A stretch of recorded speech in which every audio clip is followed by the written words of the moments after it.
What's up, Rumblers?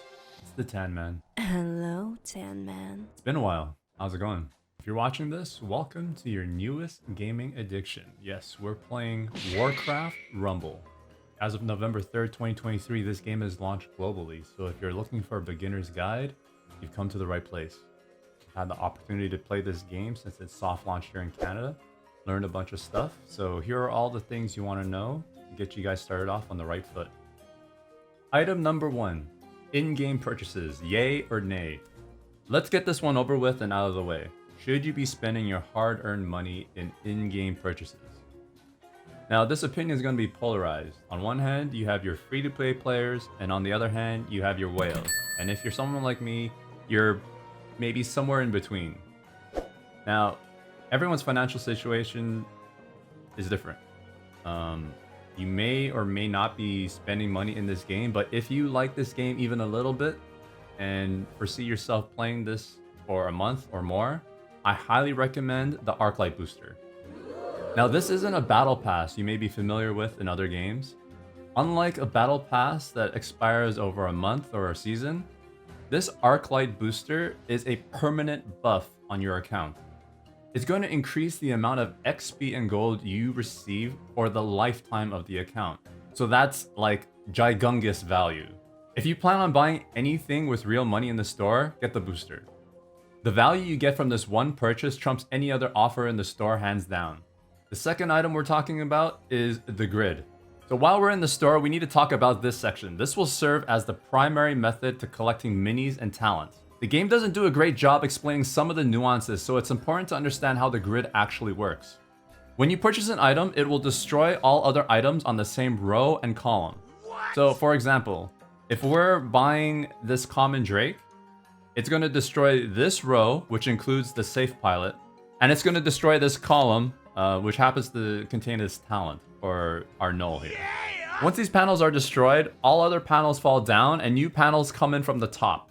Currently, the grid updates every midnight at 12 a.m. Eastern. And what happens is the bottom row of this grid gets chucked. Everything falls down and new panels come in from the top. If there's a mini or talent you really want, but you don't have enough gold and it happens to be on the bottom, it may be worth to spend 5 gold to move it up one level to avoid it being scrapped. Otherwise, you'll have to wait until it appears in the grid again. These big red buttons can be used to destroy the entire grid and give you a fresh selection. In my opinion, I use these to fish for certain talents, and we'll talk about those later.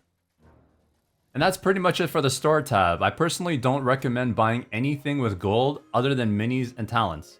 Like, you're going to be swimming in energy from doing dungeons, and you're going to get enough experience, to be honest, from quests and PvP.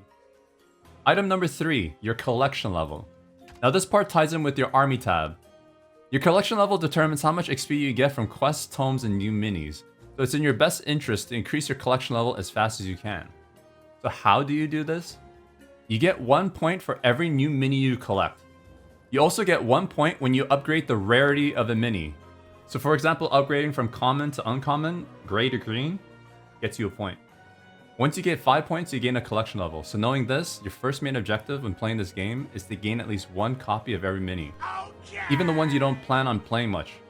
The first time you upgrade a mini rarity, you unlock talents, so that leads us into the next topic. Now this part is crucial. It actually may make the difference between you continuing to play this game and uninstalling, I'm not kidding.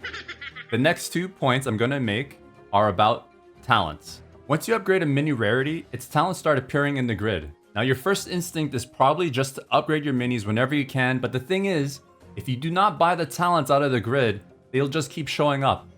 So if you're low on gold, all you're going to see are talents, quite possibly for minis you don't really use. Now that being said, this leads us to the second point. It's probably tempting to just buy the first talent you see, but don't. Some talents are significantly better than others. So if you buy a talent and you discover it sucks, you're not going to see a new talent for that mini until you upgrade them again. Upgrading them from uncommon to rare takes over 3 times longer, so 3 minis versus 10 minis. You can understand the headache in this, right? Remember those points I told you about the grid destroying rows and columns and using big red buttons? Use those tips to fish for certain talents. Item number 5, gold is king. Now, if you've been playing this game for a while, you realize that you become gold starved very quickly. Now, there's a finite amount of gold you can collect through the campaign and PvP, and you'll just end up getting this naturally. But you also have a small chance of getting them from the free chests in the store. That being said, there is only one consistent method of getting gold, and that's through Arclight surges.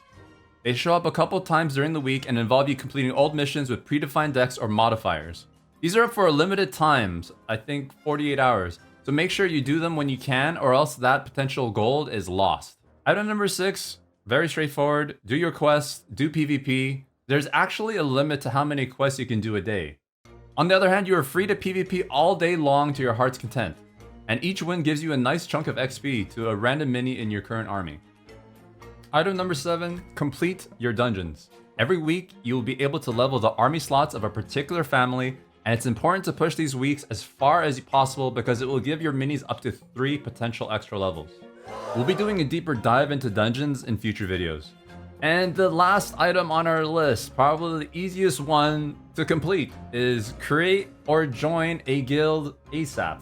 Free rewards just for playing. These include energy, cores, and rare minis. In fact, I believe at the time of this video, you can't get the core hounds anywhere else besides here and like an in-game purchase. Bruh. For an active guild, there shouldn't be any problems getting all of these rewards, but in an effort to make this easier for your guild, you should try to focus on leveling 5 leaders, 1 from each family, and PvP with them.